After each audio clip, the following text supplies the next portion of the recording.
This is my second review of a Cave title, and also Cave's second horizontal shooter, Deathsmiles. Now, I originally had wanted to have this review done in time for upload on Halloween, given the game's theme, but I fell a little behind, so I'm getting to it now. Deathsmiles is probably one of my top 5 Cave games of all time, possibly even in the top 3. It was released into Japanese arcades in 2007. Unlike the majority of Cave's library, and as I previously mentioned, Deathsmiles plays in a horizontal orientation. The only other game before it that played like this was Pro Gear back in 2001. Usually the storyline in most shooters isn't really that important to a certain extent, but with Deathsmiles, I think the storyline and how it's integrated into the game itself fare rather nicely. You're told that certain lost children vanish from our world and are never seen again. They don't actually disappear, but are taken to an alternate world where magic and monsters still exist. This world is called Gilverado. A man named Dior, quote, adopts these lost kids, and for those that have exceptional abilities, trains them to defend Gilverado from evil. Dior names his kids Angels, and these are the characters you play as.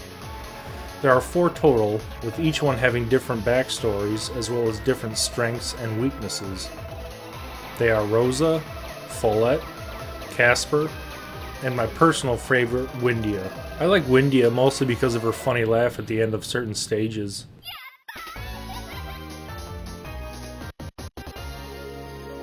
Let's get down to the gameplay. Much like Pro Gear before it, you have your standard shot, lock-on shot, and bomb weapons. Deathsmiles also adds the ability to reverse your shot to take out enemies behind you as well. While the switching between shooting directions might seem confusing at first, it actually becomes more natural the more you play. You face a wide array of enemies, mostly gothic / horror infused plants, animals, and humanoids. My favorite is probably the Cyclops dudes who shake their arms at you. But there's also birds, fishmen, floating eyeballs, mages, scary monsters under a bedsheet. Beats me, but everything fits nicely together. Each character also has a familiar, a small pet that flies around with you, provides a secondary attack, and during later levels, allows you to block incoming suicide bullets from enemies, which in turn add to your score tracker in the lower left of the screen.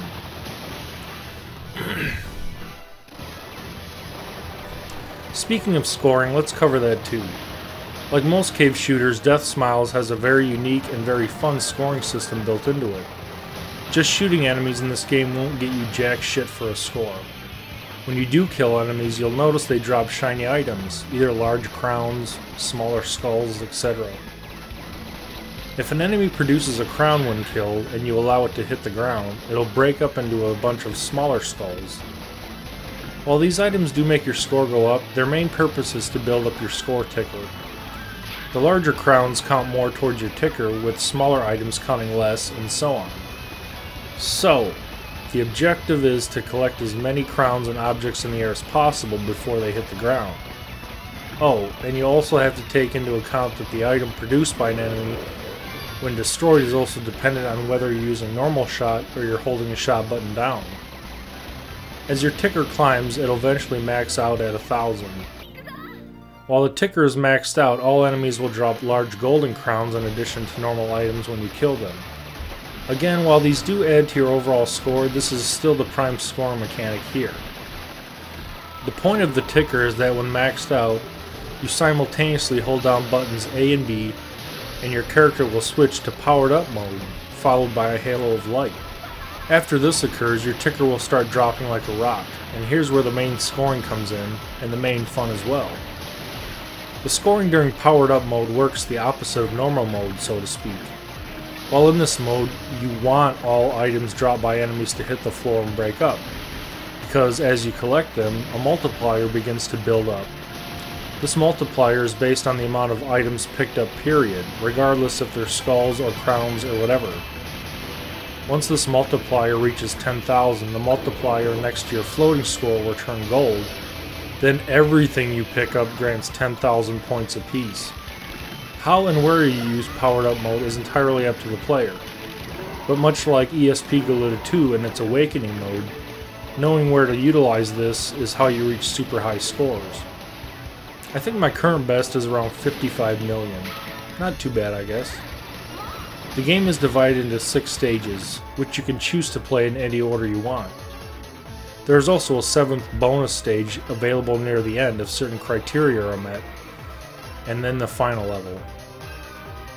You're also able to choose the relative difficulty of each stage by selecting level 1, level 2, and level 3 respectively.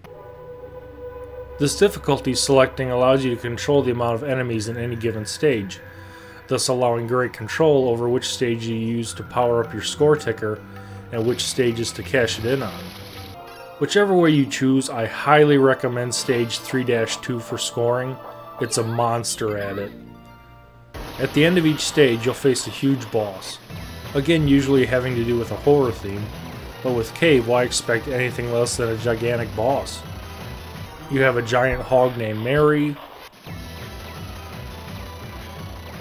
a Grim Reaper type boss,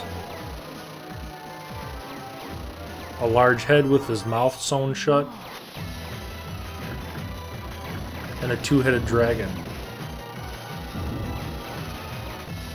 The final boss is a guy named Jitterbug. Okay. Actually, it's a 2-part fight because once you kick his ass, this skeleton dragon thing comes in and eats him, then you're sucked into the void as well to face the real end boss, Tyranno Satan. Yes, I'm not making these names up.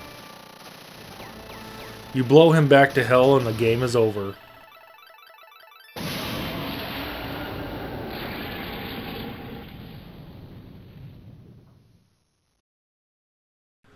You're shown an epilogue based on whichever character you finish the game with, and that's it.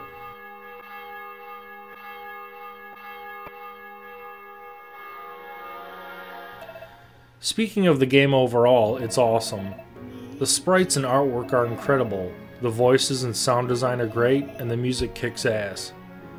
You might recognize the track Hades Castle from my upcoming Reviews number 5 video.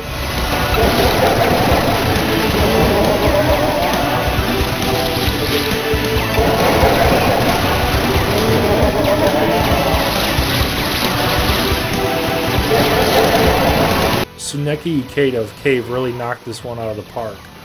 The music was composed by Cave regular Manabu Namiki, and as I've stated before, the score is very fitting and moody. The game was designed with all players in mind, that is, it isn't so hardcore as the Dodonpachi games, but it's not a cakewalk either. It's in between.